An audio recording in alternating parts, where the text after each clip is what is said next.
Če rečemo Mirovni inštitut, mnogi pomislijo, da gre za neki inštitut, ki se ukvarja z vojnami, velikimi konfliktnimi situacijami, mirovnimi posredovanji ali kaj podobnega. Tudi sama sem bila med njimi, dokler nisem ugotovila, da seveda je delovanje Mirovnega inštituta veliko širše. In dokler nisem ugotovila, da se ukvarjajo tudi z vprašanji, ki so mene v 90. letih zanimale, in to so ženske v politiki. Ko sem to ugotovila, so se najine poti prekrižale.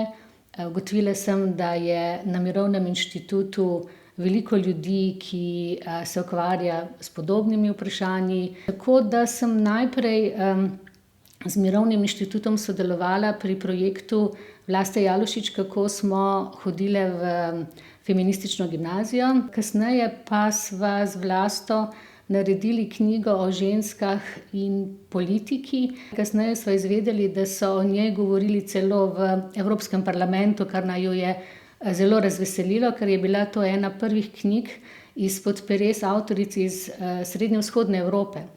Prej so o tem pisale predvsem kolegice iz zahodne Evrope, mi smo pa bile predmet raziskovanja, in to je bila neka stvar, ki naju je povezala in navdušila.